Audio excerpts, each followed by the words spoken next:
राधे राधे दोस्तों, स्वागत है आपका मेरे YouTube चैनल एस्ट्रो विद आशा में। और आज के इस वीडियो में करने वाले हम दुर्गा सप्तशती के पाठ की चर्चा। बहुत सारे क्लाइंट्स का, जातक का और मेरे व्यूअर्स का ये मुझे प्रश्न आ रहा था कि चूंकि नवरात्रि शुरू हो चुकी है तो क्या दीदी घर पर भी दुर्गा सप्तशती के पाठ हम कर सकते हैं। साथ ही प्रश्न आ रहा था कि अगर हमें संस्कृत नहीं आती तो क्या हम हिंदी में पाठ कर सकते हैं। साथ ही एक और अन्य क्वेश्चन निकल कर आ रहा था कि दुर्गा सप्तशती के पाठ के पहले कवच, अर्गला और कीलक का क्या महत्व है। क्या कवच, अर्गला और कीलक किए बिना दुर्गा सप्तशती का पाठ स्वीकार्य हो सकता है कि नहीं हो सकता। साथ ही नौकरी पेशा लोग, गृहस्थ महिलाएं, नौकरी पेशा महिलाएं या छात्र किस नियम के साथ दुर्गा सप्तशती का पाठ कर सकते हैं। इन सब प्रश्नों के उत्तरों के आधार पर ही मैंने वीडियो बनाया है। तो आशा करती हूँ कि आपको ये पसंद आएगा। वीडियो के अंत तक मेरे साथ जरूर बने रहिएगा क्योंकि सारा वीडियो ही बहुत रोचक होने वाला है। तो जल्दी से कर लेते हैं आज के इस विषय पर चर्चा। दुर्गा सप्तशती का पाठ बहुत ही शक्तिशाली पाठ कहलाता है। दुर्गा सप्तशती में 13 अध्याय होते हैं और हिंदी और संस्कृत दोनों में ये आपको उपलब्ध हो जाएंगे। जो लोग संस्कृत नहीं जानते हैं, क्या वो हिंदी में इस पाठ को कर सकते हैं?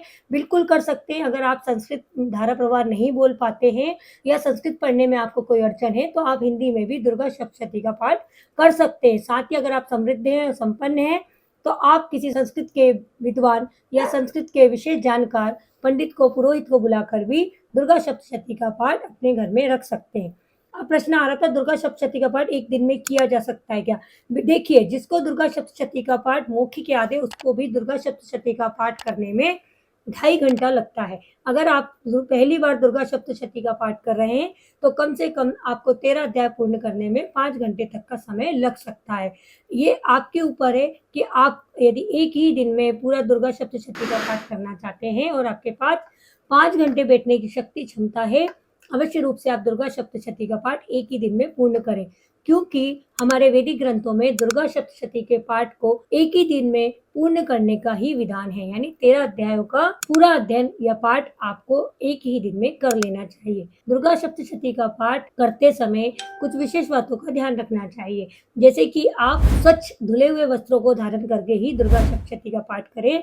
दुर्गा सप्तशती के पाठ के लिए पीले रंग के आसन का, लाल रंग के स्वच्छ आसन का प्रयोग करें। कुशा के आसन पर बैठकर भी आप दुर्गा सप्तशती का पाठ कर सकते हैं। जिस स्थान पर आप बैठकर दुर्गा सप्तशती का पाठ कर रहे हैं उसकी पवित्रता का विशेष ध्यान रखें, क्योंकि यह एक तांत्रिक पाठ है और इसमें जरा सी भी गलती आप पर भारी पड़ सकती है।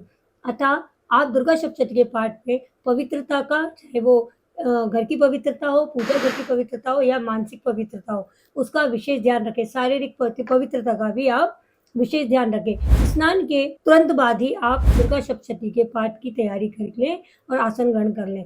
यदि आप नहाने या स्नान करने के बाद बाथरूम होकर आ गए हैं, यानी आप शौचालय का आपने उपयोग कर लिया है, तो दुर्गा सप्तशती का पाठ आपको वर्जित होगा, आपको नहीं करना चाहिए।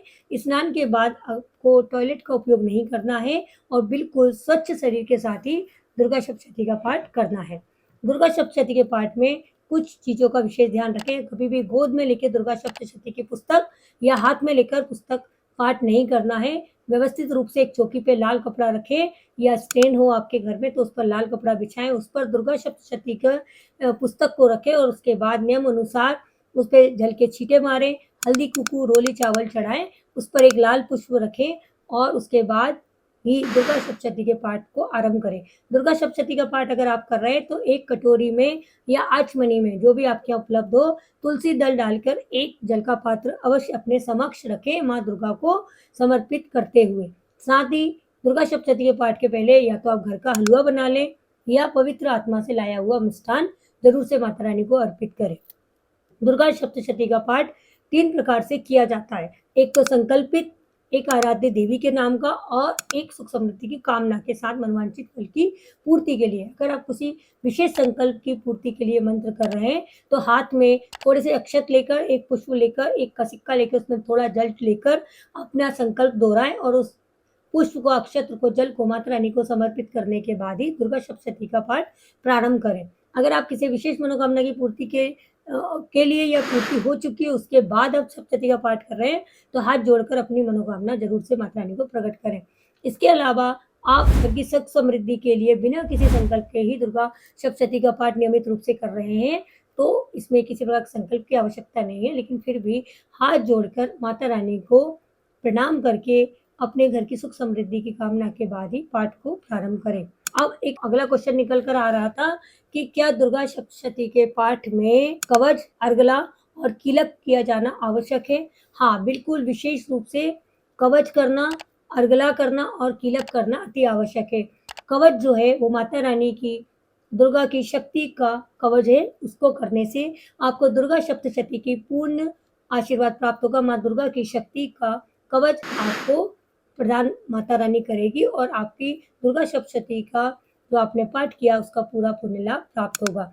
अर्गला जो है देवी दुर्गा को प्रसन्न करने का एक मंत्र है और इस मंत्र को जाप करने से भी माँ देवी दुर्गा बहुत प्रसन्न होती हैं और आपके द्वारा किए गए सप्तशती के पाठ को स्वीकार करती है। इसका जाप करना भी अत्यंत शुभ फलदायी माना गया है। अंत में कीलक या उत्कीलन जिसे कहा जाता है, इसका दुर्गा सप्तशती में किया जाना बहुत ज़रूरी है क्योंकि इसके करने से दुर्गा सप्तशती के श्राप से मुक्ति मिलती है। ऐसा माना जाता है कि तांत्रिक शक्ति से मुक्ति के लिए ब्रह्मा जी ने शिव जी को कहकर दुर्गा सप्तशती को शापित कराया था। ये एक तांत्रिक पुस्तक है, मैंने आपको प्रारंभ में ही बताया। अतः शाप से मुक्ति के लिए कीलक या उत्कीलन का पाठ करना बहुत आवश्यक है। ऐसा करने से भी आपको देवी दुर्गा सभी प्रकार के शत्रुओं से, भय से मुक्त करती है और दुर्गा सप्तशती के पाठ का पूरा पुण्य लाभ आपको प्राप्त होता है। तो दुर्गा सप्तशती के पाठ करने में इन तीनों का किया जाना बहुत ज़रूरी है। तो ये था दुर्गा सप्तशती के पाठ से जुड़ी कुछ ज़रूरी वस्तुएं। आसन शुद्धि आपको बहुत ज़रूरी है। दुर्गा सप्तशती के पाठ को अगर आप एक दिन में पूरा नहीं कर रहे हैं तो 13 अध्याय को आप क्रमबद्ध रूप से पहले दिन से लेकर 9वीं तक 9 दिनों में 9 खंडों में आप विभाजित कर सकते हैं। पहले दिन आप 2 अध्याय कर ले, दूसरे दिन 2 अध्याय कर ले, तीसरे दिन 2 अध्याय कर ले। इस तरीके से 2 अध्याय, कभी 1 अध्याय, जैसा आपकी शक्ति और सामर्थ्य है उसके अनुसार आप ये पाठ कर सकते हैं। इसमें कोई दोष नहीं है। इसके अतिरिक्त मैंने आपको बताया शरीर की शुद्धता बनाए रखें, साथ में मन की शुद्धता बनाए रखना भी बहुत ज़रूरी है।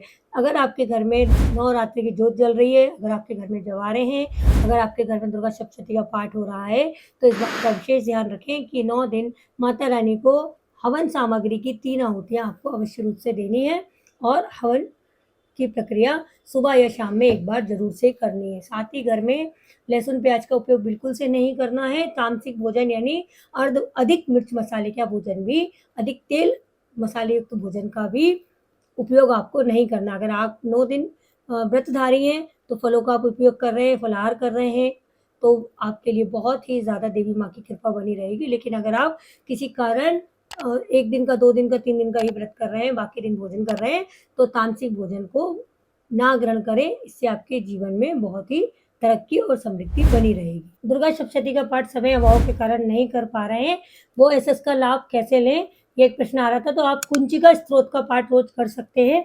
माँ दुर्गा के निर्वाण मंत्र का भी आप जाप कर सकते हैं। निर्वाण मंत्र और कुंचिका स्तोत्र दोनों मैं डिस्क्रिप्शन में दे दूंगी, वहां से आप इसका जाप कर सकते हैं। निर्वाण मंत्र का जाप 108 बार आप अवश्य रूप से करें। कुंचिका स्तोत्र का पाठ आप 7 बार, 11 बार, 21 बार अपनी श्रद्धा अनुसार कर सकते हैं। साथ ही कुछ लोगों ने पूछा था क्या बिना गुरु दीक्षा के भी हम दुर्गा सप्तशती का पाठ कर सकते हैं? बिल्कुल। जिनकी दीक्षा नहीं हुई है, गुरु मंत्र जिनके पास नहीं है, वैसे तो 11 वर्ष से ऊपर सभी आयु के लोग, जो 11 वर्ष की आयु पूर्ण कर चुके हैं, ऐसे व्यक्तियों को गुरु दीक्षा ले लेनी चाहिए। लेकिन किसी कारण अगर आपके पास गुरु मंत्र नहीं, गुरु दीक्षा नहीं है, तो भी आप दुर्गा सप्तशती का पाठ कर सकते हैं। इसमें कोई दोष नहीं है। दुर्गा सप्तशती का पाठ बहुत ज़्यादा चीख चिल्लाकर ऊंचे स्वर में नहीं करना चाहिए। जैसे मैं अभी आपसे बात कर रही हूँ, बस ऐसे ही आपको मानना चाहिए कि दुर्गा सप्तशती के पाठ में हम जो स्तोत्र पढ़ रहे हैं, संस्कृत में पढ़ रहे हैं या फिर हिंदी में पाठ कर रहे हैं, तो हमें ऐसा करना चाहिए कि माँ दुर्गा साक्षात उनको सुन रही है हमारे समक्ष। तो मध्यम स्वर में हमको सप्तशती के पाठ का अध्ययन करना चाहिए, सप्तशती का पाठ पढ़ना चाहिए। तो बहुत ऊंचे स्वर में, कर्कश वाणी में या अस्पष्ट शब्दों का प्रयोग करके दुर्गा सप्तशती का पाठ हमको नहीं करना चाहिए। स्पष्ट स्वर से, लय में और बहुत ही धीरे से ऐसा मान करके माँ दुर्गा हमारे समक्ष बैठकर ये सुन रही है, इस तरह की वार्तालाप चल रही है, इस लय में आपको दुर्गा सप्तशती का पाठ करना चाहिए, जिससे आपको उसका पूर्ण फल मिले।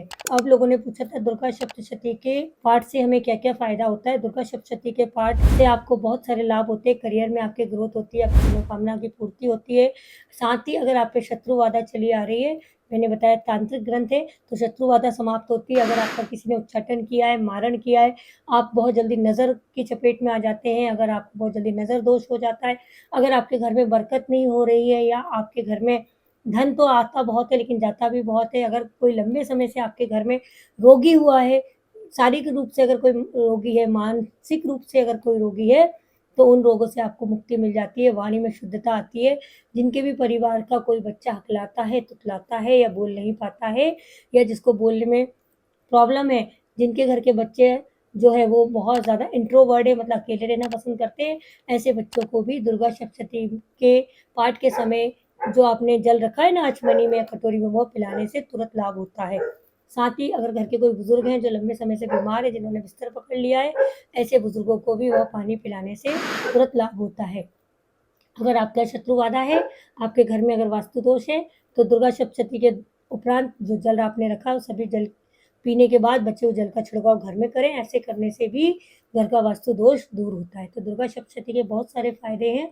यह मैंने आपको कुछ मुख्य फायदे सुनाए, बताए, जो आपको सभी मनोकामनाओं को पूर्ण करने में आपकी मदद करेंगे। अतः दुर्गा सप्तशती का पाठ बहुत ही फलदायी, प्रभावी और सिद्ध है, लेकिन इसमें स्वच्छता का बहुत ज़्यादा आपको ध्यान रखना है। तो ये था मेरा दुर्गा सप्तशती आधारित वीडियो। आशा करती हूँ आपके सभी प्रश्नों के आपको जवाब मिल गए होंगे। अगर इसके अतिरिक्त भी आपके कोई प्रश्न दुर्गा सप्तशती को लेकर या माँ दुर्गा के 9 दिनों को लेकर है, तो आप कमेंट बॉक्स में आकर मुझसे पूछ सकते हैं। आज के लिए इतना ही। एस्ट्रो विद आशा से जुड़े रहने के लिए बहुत बहुत धन्यवाद। मेरे चैनल को आप लाइक करें, सब्सक्राइब करें, मित्रों, परिजन, दोस्तों के साथ अवश्य से शेयर करें। साथ ही नीचे दिए गए बेल बटन को जरूर से प्रेस कर लें और इंस्टा और एफबी पर भी हमको जरूर से फॉलो करें। तो खुश रहिए, व्यस्त रहिए, मस्त रहिए और कहते रहिए राधे राधे।